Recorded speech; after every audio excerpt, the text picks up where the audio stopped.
New COVID-19 infections are on the rise in the Western Cape. The numbers have doubled in 13 days. There are now almost 6 times as many active cases as there were during the outbreak's low point in October.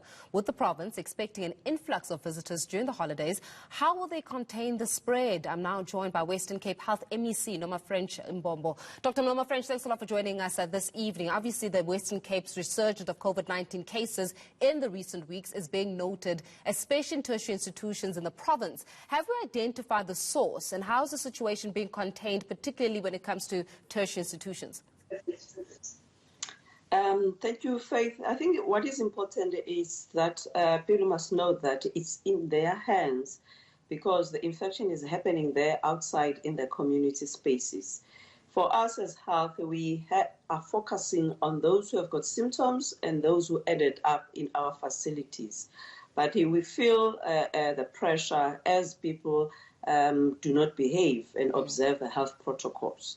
So in the Cape Town area, specifically as a district, the whole of the metro, plus also the Garden Route district, specifically in Bito, in Mossel Bay, in Knysna, in George. At least Bito now is because it's nearer to the PE.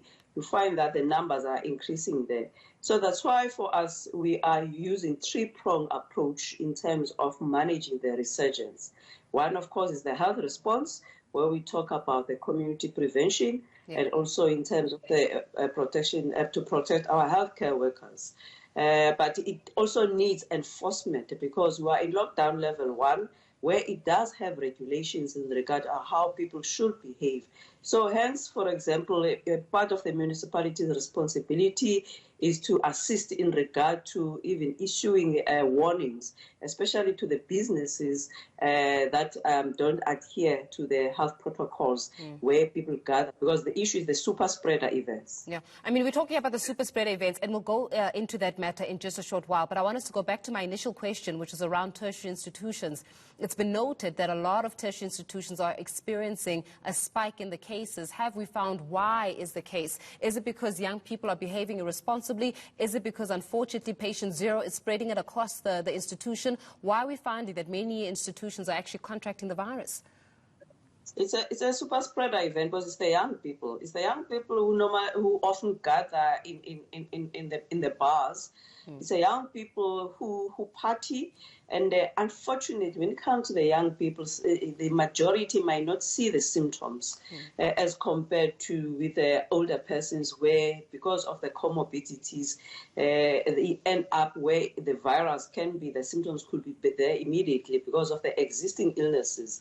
So that super spread of the young person is the one who goes to the shop, is the one who also goes for clubbing, is the one who mingle with their friends, and then wherever they are, it might be a confined, a crowded place, an environment where it becomes easier to infect as many as those, taking consideration that we've got, for example, in the Western Cape, we've got 4 universities and also about 6 TVET colleges and their campuses that have already been opened. Yeah. Let's talk a little bit about the sentiments that was shared by George Mayor Leon van Wyk, noting, and I quote, "Things are pretty challenging at the moment. Our health services are overrun at this stage. These areas will face a fair amount of pressure in the coming weeks as holiday makers move into the area." How are we handling the issue around the staff capacity in hospitals, especially since some of them are experiencing nurses as well as the healthcare professionals getting infected with the virus?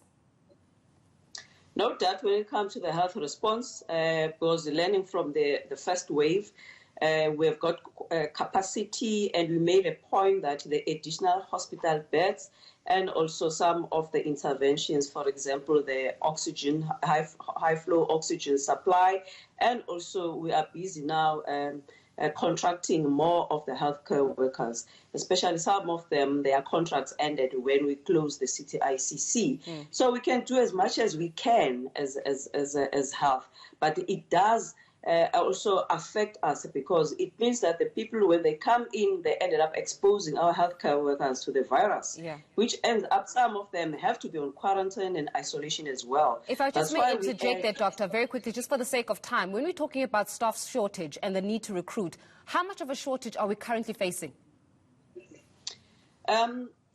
under normal circumstances, you'll find that we are fine when it comes to the response. However, we don't know at what stage that we can have quite a large number of the healthcare workers who ended up being infected.